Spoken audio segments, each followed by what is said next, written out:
가슴이 심하게 두근거리고 과호흡이 오고 계속 불안한 마음이 들고 집중이 되지 않았습니다. 처음엔 참으면 낫겠지 사무실에서 10분을 앉아있기가 힘들게 되면서 공황장애 판정을 받았습니다. 꾀병 같아 보일 수 있겠구나라는 생각이 이런 가벼운 증상 정도로 병원까지 가는 게 맞나?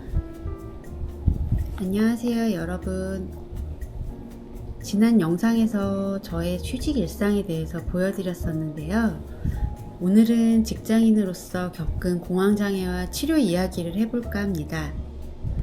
저는 오랜 직장생활 과정에서 찾아온 불안감과 공황장애를 겪고 있고 현재는 휴직 중에 있습니다. 그런데 제가 운영 중인 블로그에서 꽤 많은 분들이 조회한 글이 바로 이 공황장애와 관련된 내용이었습니다. 많은 분들이 저와 같은 증상을 겪고 계신 것 같아 제 경험을 바탕으로 관련 이야기를 해보려고 합니다.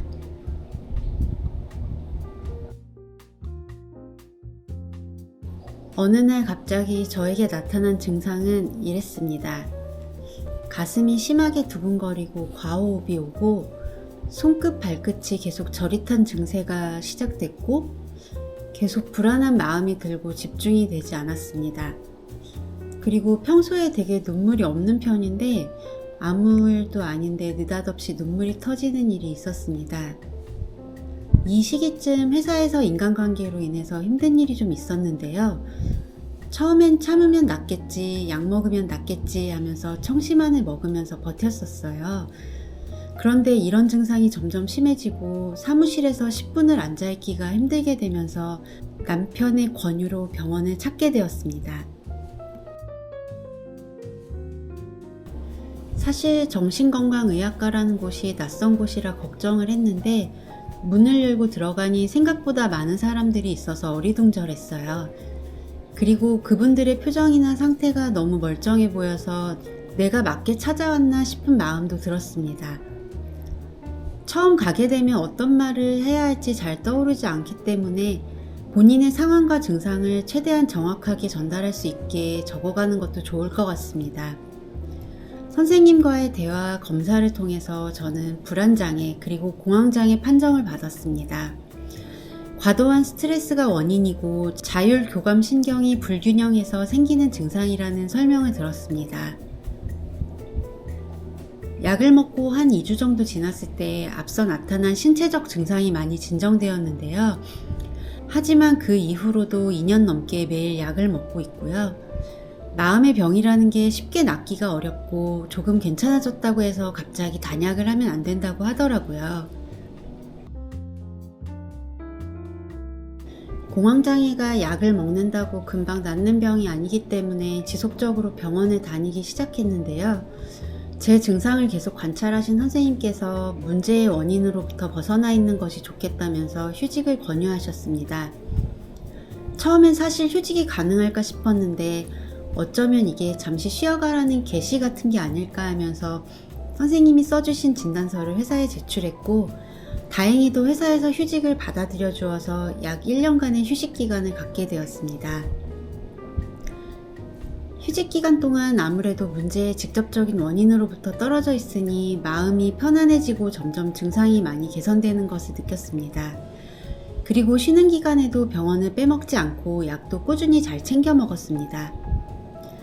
아직 완벽하진 않지만 처음에 증상이 나타났을 때하고 비교하면 많이 건강해진 상태로 잘 지내고 있습니다.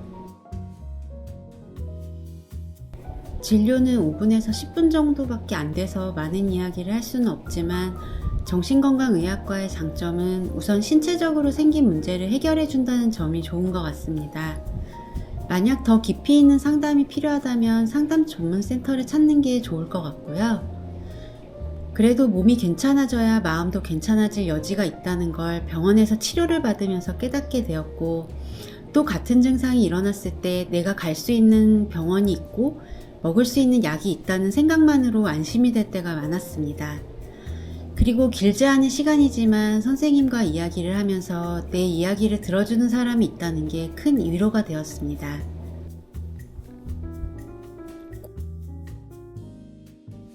공황장애를 겪어보니 잘 모르는 사람들이 보면 꾀병 같아 보일 수 있겠구나라는 생각이 들었어요. 몸이 아픈 건 티라도 나는데 마음이 아픈 건 겉보기엔 티도 안 나니까요. 그치만 직접 겪어보니 의지만으로 해결될 수 있는 증상도 아닌 것 같고, 다행히도 나에게만 있는 병도 아니고 요즘은 인식도 많이 개선되어서 병원 다니기에도 더 좋아진 것 같습니다. 그리고 저도 비슷한 생각을 했던 것 같은데, 이런 가벼운 증상 정도로 병원까지 가는 게 맞나? 맨날 그런 게 아닌데 심각한 건가? 그런 생각을 좀 많이 했던 것 같아요. 그래서 병원을 가는 것에 대해서 마음에 허들이 있었던 것도 사실인 것 같고요. 근데 저처럼 속으로 굶기 전에 가보는 게 좋을 것 같습니다.